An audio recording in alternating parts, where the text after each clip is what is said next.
উপস্থিত আছেন আমাদের শ্রদ্ধার পাত্র শ্রদ্ধেয় আমাদের শিক্ষাগুরু উস্তাদরা, উপস্থিত আছেন সিনিয়র ভাইয়েরা এবং আমার প্রিয় শিক্ষার্থী ভাইয়েরা। আসসালামু আলাইকুম ওয়া রাহমাতুল্লাহি ওয়া বারাকাতুহু। আজকে এখানে আসার পর খুব ভালো লাগছে। আমাদের উস্তাদ যারা আমাদেরকে সেই শুরু থেকে আমাদের দাখিল পর্যন্ত তখন আমাদেরকে শিক্ষা দিয়েছেন, কিছু স্মৃতি মনে পড়ে যায়। বিশেষভাবে আমাদের মঞ্চে যারা উপস্থিত আছেন, একবার আমরা হারুন হুজুরের সবাই মিলে আমরা প্ল্যান করলাম, আমরা নামাজের পরেই ছিল হুজুরের ক্লাসটা, আমরা আজকে ক্লাস করব না, সবাই চলে যাব। এখন আমরা সবার প্ল্যান যেমন ছিল তেমনই করলাম, আমরা সবাই চলে গেলাম। এখন হুজুর ক্লাসে যাওয়ার পর যখন কাউকে পাই নাই, খুব ফেড আপ, কিছু বলে নাই। কিন্তু আমরা পরের দিন বৃহস্পতিবার ছিল, আমরা মনে করছি শুক্রবার মনে ভুলে যাবে, কারণ শনিবারে যখন ক্লাসে ঢুকলাম, ওনার ক্লাসে ঢুকার সাথে সাথে ব্যাট নিয়ে এই যে মাইক, এই স্মৃতিটা বলতে পারেন এমন মারা মারছিল, আমার হিট ভুলে গেছিল। তো আলী আক্কাসের গায়ে বেশি পড়ছিল, সে মানে সবাইকে দেখাচ্ছিল কি মারা মারছে দেখো হুজুর আজকে।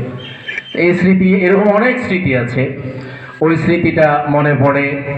আর রিদওয়ান হুজুর বেশি নামাজের টাইমে, জোহরের নামাজের মধ্যে উপস্থিতিটা এনশিওর করতো। তা আমরা কি করলাম, একদিন নাস্তা করতে গিয়ে বাজারে দেরি হয়ে গেল, নামাজটা ঠিক টাইমে না পড়ে একটু অসময়ে পড়লাম। ক্লাসরুমে গিয়ে কোনো কথা নাই, এই যে মাইক শুরু করলো, তো মায়ের খেয়ে এরপর আর কখনো আমরা জোহরের নামাজটা জামাত না পড়ে যেতাম না। আর জালাল স্যারের সাথে অনেক স্মৃতি। আমি দাখিলে ভালো রেজাল্ট, কয়েকজন যে মহেশখালীতে ভালো রেজাল্ট করেছিল, তখনকার মধ্যে আমি একজন ছিলাম, ওটার অবদান ছিল জালাল স্যারের বেশি। উনি আমাকে তামরিল মিল্লাত মাদ্রাসা থেকে গিয়ে নোট এনে দিয়েছিল, ওই নোটের আলোকে প্রিপারেশন নিয়ে আমি দাখিলে ভালো রেজাল্ট করেছিলাম। সেজন্য আজকে তাই স্মৃতিটা মনে পড়ে গেল। আর উনি ম্যাথে ভালো, ম্যাথ বুঝাতে পারত, উনি ভালো ম্যাথ বুঝাই আমাদেরকে, মোটামুটি ভালো ম্যাথ বুঝতাম ওনার ক্লাসগুলোতে যখন যেতাম, এই জিনিসগুলো মনে পড়ে।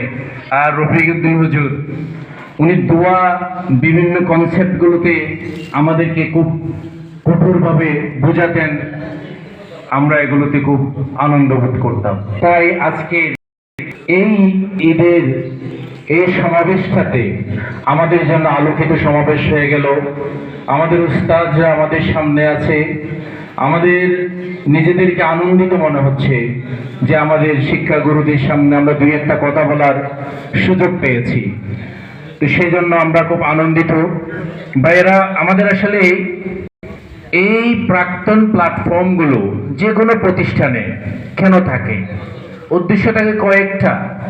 আমরা কয়েকটা দিবসে, ঈদ উল ফিতর, ঈদ উল আযহা বা অন্যান্য দিবসে আমরা প্রাক্তন সবাই মিলে একসাথে হয়ে আমাদের স্মৃতিচারণগুলো আমরা করব, সুখ দুঃখকে ভাগাভাগি করব।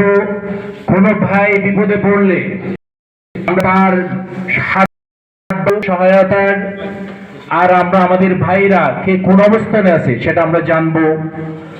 আমাদের মধ্যে কোনো ভেদাভেদ থাকবে না, আমরা এগিয়ে যাব, এগিয়ে যেতেই হবে।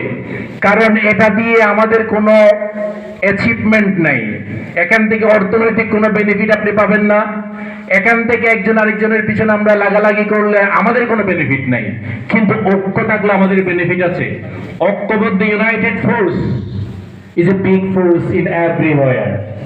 আমরা যদি ঐক্যবদ্ধ থাকতে পারি, তাহলে এই ফোর্সটা দিয়ে আমরা অনেক কিছু করতে পারি। প্রাক্তন 2 থেকে 2,500 এই আমাদের শিক্ষার্থীরা যদি আমরা ঐক্যবদ্ধ হয়ে একটা ডিসিশন নিন, শাপলাপুরকে পরিবর্তন করার মতো আমরা যুগান্তকারী সিদ্ধান্ত নিতে পারি। আমরা বিপদগ্রস্ত মানুষের পাশে যেমন দাঁড়াতে পারি, উন্নয়নমূলক কর্মকাণ্ডে আমরা ভূমিকা রাখতে পারি। শাপলাপুর মাদ্রাসার প্রাক্তন বর্তমান স্টুডেন্টরা সিদ্ধান্ত নিলে প্রতিনিধি পরিবর্তিত হয়ে যাবে। সিদ্ধান্ত নিলে অনেক পুরা মহেশখালীতে একটা প্রভাব, শুধু মহেশখালী কেন